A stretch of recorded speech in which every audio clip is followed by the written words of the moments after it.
আমি এনেকুৱা সরকার চলাম যাতে কোনো জাতিয়ে আঘাত নাপায়।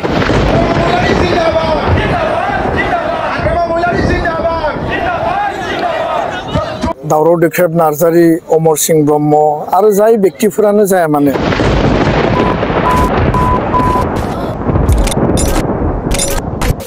UPPL नङा, UPPL BJP बा जेसेबां राजनैतिक दल आरो फरायसा आफाद,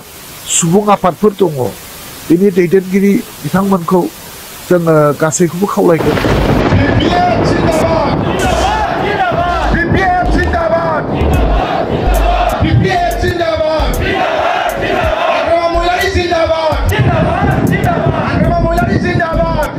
दावराव देख्रेब नार्जारी, अमर सिंह ब्रह्म आरो जाय व्यक्तिफोरानो जाया मानो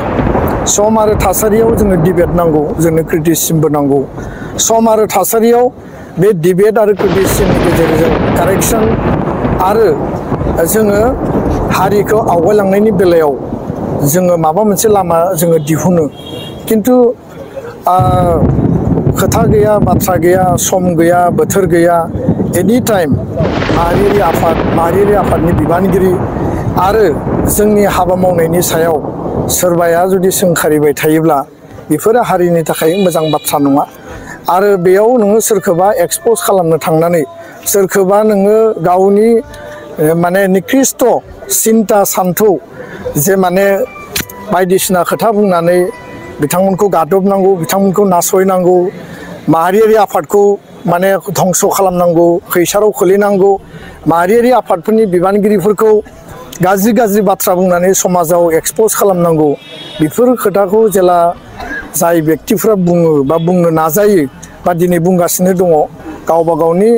जि आखल आखु गावबा गावनि केरेक्टार्सखौसो बिथांमोना एक्सप'ज खालामनानै लानाय जादों। आरो बेबायदि खांख्राइ बा नोङो गांजेमा बायदि सोरबाया गाखोनो नागिरबा सोरबाया बोख्लायनाय, सोरबाया माने गोजौआव दावखोनो नागिरोब्ला सोरखौबा बोख्लायनानै नोङो गादबना दोननाय, बेफोरो माहारिनि मोनसे अलखद, मोनसे खैफोद। आरो जोंनि जायफोरा बैसोगोरा, जायफोरा देरसिन, जायफोरा माने सांग्रां, बिथांमोनानो जुदि बेबायदि निकृष्ट मोनसे माने कनस्पिरेसियाव, परिकल्पनायाव बा राजखान्थियारि थासारियाव जुदि बेबायदि गावखौनो माने दाजाबनानै षड़यन्त्रखौ जुदि खालायोब्ला बे माहारिनि मोजां खामानि नङा होननानै आं बुंनो सानो। बेफोर खोथा बाथ्राफोरखौ ज्राब गारनांगौ। आरो बेफोरबायदि खोथा बाथ्राजों हारिया जेबो लाब जाया, जेबो मुलाम्फा जाया। बुंलायलायोबा बयनिखौबो बयबो बुंलायलायनो हायो। आरो बेजों हारिया मा लाब जागोन? जों बयबो जुदि हारिनि मावनो फैदोंब्ला, सिक्सिडुलनि बिटिसि बिटिआरनि अस्तित्वनि बाथ्राखौ रायलायनो फैदोंब्ला जोङो बिनि सायावसो नोजोर बोनानै हाबा मावलांनांगोन। दा बेखायनो आङो खावलायगोन बिथांमोना बेफोर बाथ्राफोरखौ बुंनानै रावबो देरहाया। आरो दिनै बिथांमोना देरहानाय सानगोन, मालाबा बिथांमोना गावसोरनि फिल खालामगोन जोङो बे खामानिफोरखौ मावनाया मोजां जायाखैमोन, मोजां जोङो बाथ्रा सानाखैमोन, आरो बेफोर सिद्धान्त आरो डिसिसना जोंनि हारिनि थाखाय मोजां नङामोन होननानै मोनसे समाव सानहैगोन। आरो बै समाव बे खोथा बाथ्राफोरा माने टु माच लेट जाहैगोन, हारिया गोबां आरोबाव खहा जागोन। जोङो दिनै मुलुगजों जुजिनांगौ, आसामाव भारतआव बे पर्यायाव जोङो फेर फाथिनांगौ। किन्तु दिनै जों गावजों गाव नेरलायनाय, गावजों गाव मुं सुलायनाय, गावजों गाव नासयलायनाय, गादबलायनाय, सोरखौबा माने मुं सुनानै माने डेमेज खालामनो नागिरनाय, सोरनिखौबा कनस्पिरेसि खालामनाय, बेफोर कनस्पिरेसियाव लिप्त जानाय बेयो मा बुजायो? हारिया बेसेबां गिदिर आरो बिथांमोना गावखौनो बेसेबां महान होननानै सानो बेखौ बिजिरना नायनाया मोजां।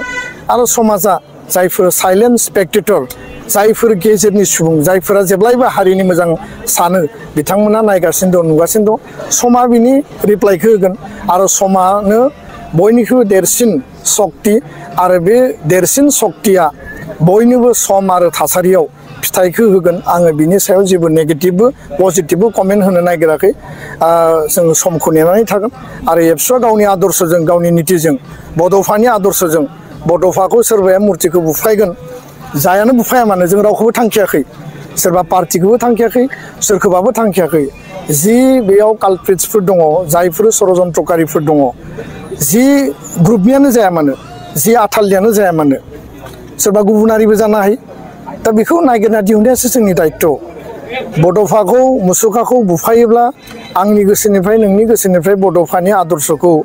देख्लाबनानै लांनो हागोन बे मालाबाबो सैथो नङा जोंनि गोसोआव बड'फाया जेब्लाबो गोथां अमर आरो बिथांनि बानिखौ लानानै जों हाबा मावलांगोन बेखायनो बेफोर खोथाफोरखौ लानानै कन्ट्रभार्सियाव लाबोबाय थानाया मोजां नङा आरो कन्ट्रभार्सि खालामनानै हारिखौ अलखदाव खोलैनाया माने बयनिबो अलखद होननानै आं बुंनो सानो गोजोन्थों एमसिएलए बिथांमोनखौ जोङो इनभाइटेसन खालामदों इउपिपिएल ल' नङा इउपिपिएल बिजेपि बा जेसेबां राजनैतिक दल आरो फरायसा आफाद सुबुं आफादफोर दङ बेनि दैदेनगिरि बिथांमोनखौ जोङो गासैखौबो खावलायगोन जोङो बे हाबाफारियाव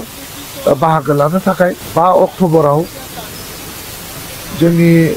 बिटिसिनि मानिजाथाव सिबिजाथाव हाग्रामा महिलारि सारा बिटिसिनि चिफ महरै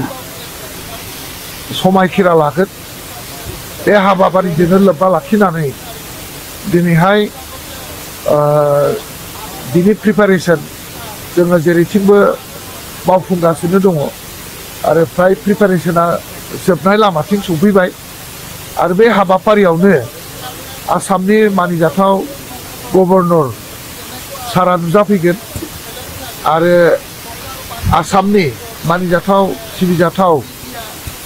मुख्यमन्त्री डक्टर हिमन्त बिश्व शर्मा सारा बे हाबाफारियाव नुजाफैगोन बिथांमोननि नुजाथिनायाव जोंनि जिथु हाग्रामा महिलारि सारनि चिफ महरै समायखिरा लानाय बे हाबाफारिया खुब गाजा गोमजायै खुंफुंजागोन आरो बे हाबाफारियाव रायजो राजा बयबो नुजाफैनो थाखाय थाग थियारि जानानै दं आरो जोंनि जिथुनाखि मावनांगौ हाबाफारि बे हाबाफारिफ्राबो फ्राय जाफुंजोबनाय फारसे दा बेवहाय जोङो जायगा हिसाबै 20,000सो जोङो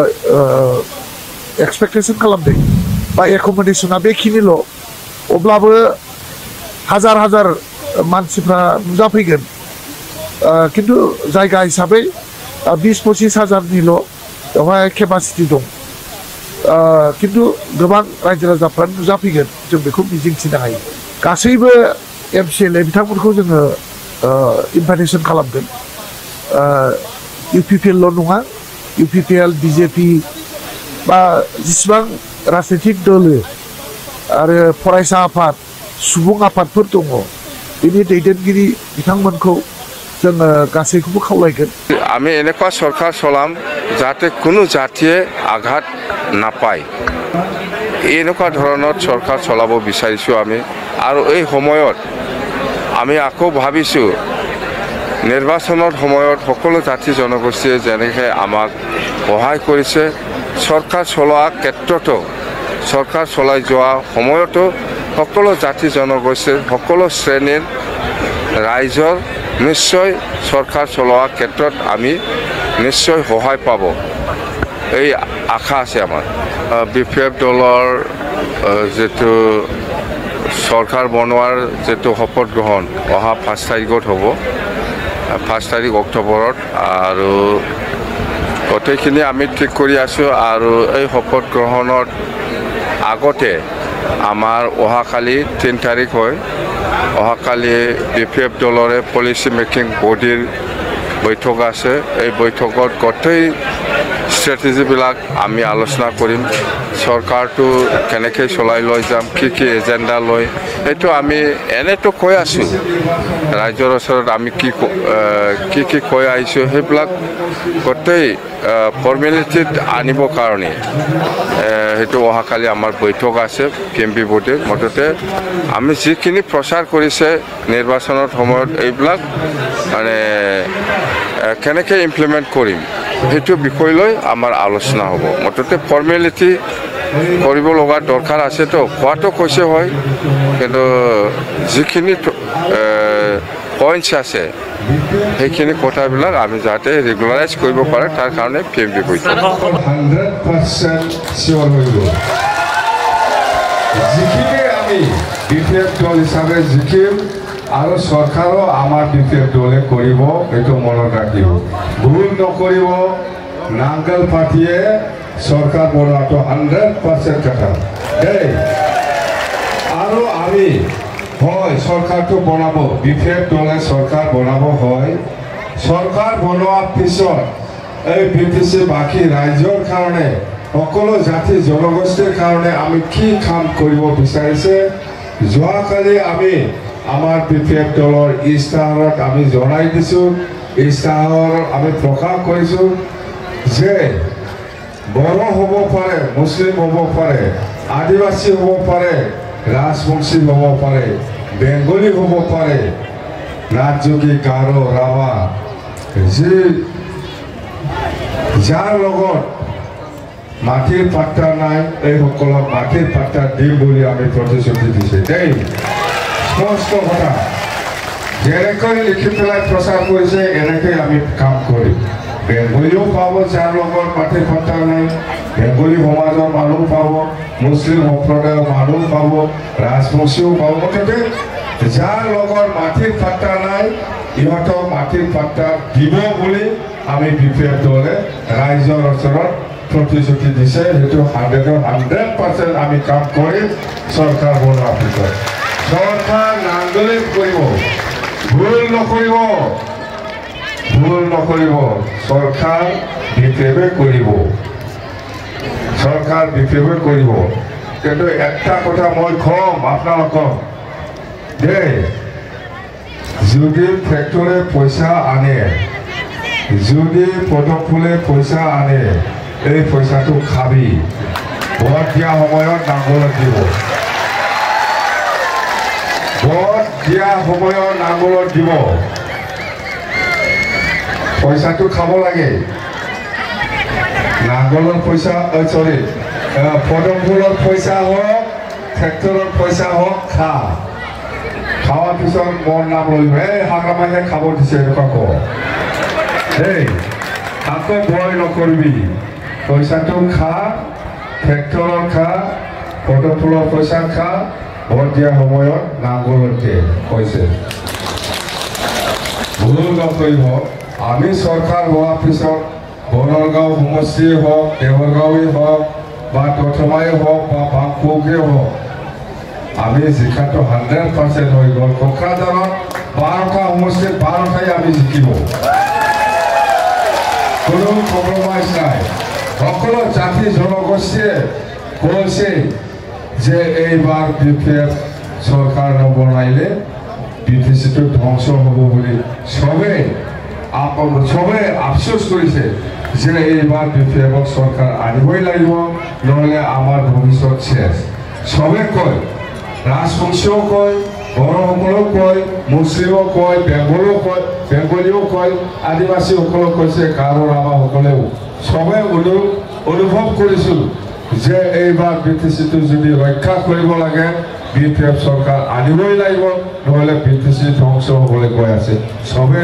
এই একটাই অপিনিয়ন দেই